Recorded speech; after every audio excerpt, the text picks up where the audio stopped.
काफ़ी जो डिफरेंट हमारे पास ये कंपाउंड्स हैं, इनकी हमने हाइब्रिडाइजेशन निकालनी है। पहले तो हम इसके लिए एक फार्मूला देखेंगे।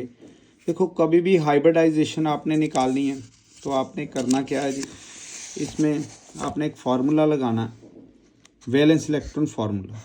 वैलेंस इलेक्ट्रॉन फार्मूला ये है क्या, आपने सबसे पहले एडिशन करना है वैलेंस इलेक्ट्रॉन्स का। जो भी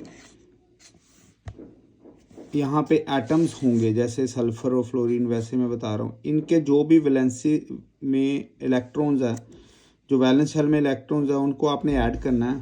तो उसके बाद आपने क्या करना है, अगर तो सम 3 से लेके 8 तक आएगा तो आपने 2 से डिवाइड करना है, और अगर सम 9 से लेके 100 तक आएगा तो आपने 8 से डिवाइड करना है। बस इतनी सी ही आपने ये जो पॉइंट्स हैं वो याद रखने, और बाद में आपके पास क्या आ जाएगा, रिजल्ट। और जो आंसर आएगा हमारे पास, उस अकॉर्डिंग हम क्या करेंगे, हाइब्रिडाइजेशन निकाल लेंगे। जैसे कि अगर हम बात करें, अगर हमारे पास आंसर आएगा 2 तो हाइब्रिडाइजेशन होगी sp। इसी तरह से अगर हमारे पास आंसर आएगा 3 तो हाइब्रिडाइजेशन होगी sp2। 4 आएगा तो sp3, 5 आएगा तो sp3d, और इसी तरह से 6 आएगा तो sp3d2। ये सारा हमारे पास जो है हाइब्रिडाइजेशन का क्राइटेरिया। अब जैसे हमारे पास ये मीथेन है, तो देखिए मीथेन को किस तरह से हमने निकालना, इसकी हाइब्रिडाइजेशन। अगर हम कार्बन के वैलेंस इलेक्ट्रॉन्स की बात करें तो कार्बन के वैलेंस इलेक्ट्रॉन्स है 4 प्लस हाइड्रोजन 1 इंटू 4, तो ये हमारे पास क्या आ गया, इनका एडिशन 8। तो अब किससे डिवाइड करेंगे, मैंने आपको बताया, अगर सम हमारे पास 3 से 8 तक आएगा तो 2 से डिवाइड करना है, अगर 9 से लेके 100 तक आएगा तो 8 से डिवाइड करना है। तो चलिए अब इसको डिवाइड करेंगे 2 से, तो हमारे पास आंसर आ गया 4 मतलब sp3 हाइब्रिडाइजेशन। तो इसमें मीथेन में हाइब्रिडाइजेशन क्या है, sp3। इसी तरह से अमोनिया की बात करें, नाइट्रोजन जो वैलेंस इलेक्ट्रॉन है 5 प्लस हाइड्रोजन 1 इंटू 3, क्या आ गया 8/2। इसका भी आंसर आ गया 4 sp3। आगे हम ये SF6 का करेंगे। फ्लोरियो किस में, हेक्सा स्टेट में है। सल्फर के वैलेंस इलेक्ट्रॉन है 6 प्लस फ्लोरो 7 इंटू 6, तो हमारे पास ये कितना आ गया, देखिए 6 प्लस 42, क्या गया हमारे पास 48। 48 को किससे डिवाइड करेंगे, हम डिवाइड करेंगे 8 से, क्योंकि 9 से अबव आ गए, कोई भी 9 से अबव आएगा तो 8 से डिवाइड करेंगे। तो ये आंसर आ गया हमारे पास 6। इसका मतलब क्या, sp3d2 ऑक्टाहेड्रल। तो इस तरह से ये वाली हाइब्रिडाइजेशन आ गई। अब सल्फेट आयन की, सल्फर अच्छे से समझिएगा, सल्फर वैलेंस इलेक्ट्रॉन 6 है जी, ऑक्सीजन भी 6 क्योंकि ये 16th फैमिली से बिलोंग करते हैं, इंटू 4, तो हमारे पास ये आ गया, ये देखिए 6 24, तो ये आ गया 30। अब ऊपर अगर माइनस है तो हम क्या करेंगे, इसमें प्लस करेंगे उतने ही इलेक्ट्रॉन्स 2, तो ये आ गया बच्चों 32। अब 9 से ज़्यादा है तो 8 से डिवाइड करो, तो ये आ गया 4। इट मीन्स ये आ जाएगा sp3, सल्फेट आयन की हाइब्रिडाइजेशन sp3। अब हम आ जाएं इधर, हैलोजन्स के वैलेंस इलेक्ट्रॉन्स हमेशा 7 रहेंगे, इसके भी कितने 7 और ये 5, क्योंकि यहाँ पे 5 जो है फ्लोरो हैं। तो हमारे पास आ गया 7 प्लस ये आ गया 35 हमारे पास ये, तो ये टोटल आ गया जी हमारे पास 42 डिवाइडेड बाय 8। अब देखो ये डिवाइड नहीं हो रहे, अब आपने करना क्या है, अगर डिवीज़न नहीं हो रही तो मैं आपको ये अलग कलर से समझाने लगा हूँ। अगर डिवाइड नहीं हुआ तो किस तरह से आपने करना, देखो आपने ये अच्छी तरह समझिएगा, 42 और 8, ये आ गया 5, 40, ये आ गया 2। इसका जो रिमाइंडर है वो 2 है, क्वेश्चन कितना है 5।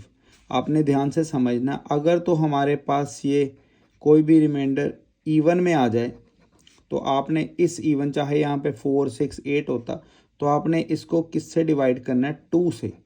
तो समझिए अब ये 2 है, अब इसको 2 से डिवाइड करेंगे तो क्या आ जाएगा 1। अब आपने ये वाला क्वेश्चन और ये जो बचा है क्वेश्चन 1, ये क्वेश्चन 2, इन दोनों को ऐड कर दीजिए। क्या आ जाएगा, क्वेश्चन 1 प्लस क्वेश्चन 2।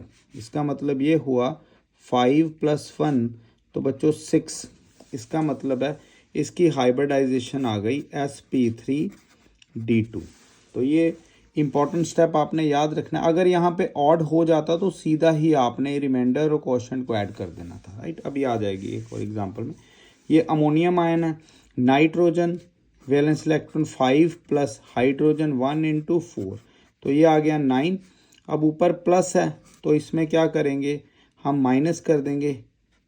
ये आ गया 8, डिवाइड करेंगे, 9 से कम आया तो 2 से, तो ये आ गया 4। This is sp3। अब आइए जी जीनोन के कंपाउंड्स में। जीनोन एक ऐसा नोबल गैस है, एक ही नोबल गैस है जो क्या बनाएगी, कंपाउंड। तो ये भी आप एक एडिशनल जो है नॉलेज याद रखिए। जीनोन जो है, xenon is the only noble gas which forms, क्या करेगी, कंपाउंड्स। ये कंपाउंड सिर्फ जीनोन ही बनाएगी क्योंकि इसकी आयोनाइजेशन एनर्जी कम है और साइज बहुत ज़्यादा है। ओके, अब जीनोन जितने भी नोबल गैसेज हैं सभी के वैलेंस इलेक्ट्रॉन 8 होंगे। ज़रूरत ही सिर्फ जीनोन की पड़ेगी, बाकी की तो ज़रूरत ही नहीं है। हीलियम डुप्लेट बनाता है, ये सभी ऑक्टेट बनाते हैं। फ्लोरीन 7 × 4, तो ये हमारे पास आ गया 8 + 28, तो ये आ गया बच्चों 36। डिवाइड कर देंगे 8 के साथ, तो 36 कैसे करेंगे मैंने आपको ऊपर भी बताया। ये आ गया 36, ये आ गया 8, ये 4, 32/4। अब आपको मैंने बताया ये फिर इवन आ गया, तो डिवाइड कर दिए इसे 2 के साथ, मतलब ये आ गया 2। तो ये क्वेश्चन नंबर 1, ये क्वेश्चन नंबर 2, दोनों को ऐड करिए, क्वेश्चन 1 प्लस क्वेश्चन 2 को, तो आ जाएगा 4 + 2 6। तो इसकी भी हाइब्रिडाइजेशन sp3d2 आ गई। अब हम बात करेंगे SF4 की। सल्फ़र 6 + 7 × 4, तो ये 6 + 28 आ गया, ये आ गया जी 34/8। अब 34/8 फिर उसी तरह से करेंगे 32, ये आ गया 2। This is even. ये बड़ा ही हमने जो सुपर ट्रिक है वो यहाँ पे आपको समझा रहे हैं। 2 से डिवाइड करिए तो 1 आ जाएगा, तो क्वेश्चन 1 प्लस क्वेश्चन 2, तो 4 + 1 कितना आ गया, 5। तो इसकी हाइब्रिडाइजेशन आ गई sp3d, ट्राइगोनल बायपिरामिडल। अब आ गया जीनोन का नेक्स्ट कंपाउंड 8 फॉर जीनोन। फ्लोरो कितना जी, 7 × 6, तो ये आ गया हमारे पास 8 + 42, तो इसमें हमारे पास 50/8। तो करते हैं फिर उसी तरह से, कैसे देखिए 50 और 8, 6 48/2, तो इवन है, 2 से करेंगे डिवाइड तो ये बन जाएगा 1। तो इसमें आ गया क्वेश्चन 1 प्लस क्वेश्चन 2, मतलब क्या आ जाएगा बच्चों, 6 + 1 7। ओके, पेंटागोनल बायपिरामिडल मतलब sp3d3। तो इस तरह से 7 का हमारे पास क्या है, हम इधर फिर भी शो कर दें sp3d3। तो ये कुछ कंपाउंड्स थे जिनकी हमने हाइब्रिडाइजेशन निकाली है।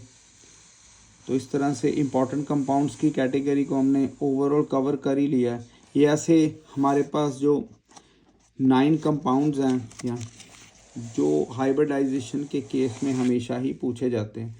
तो आज हम इस कैटेगरी में यही तक आपको शो करेंगे।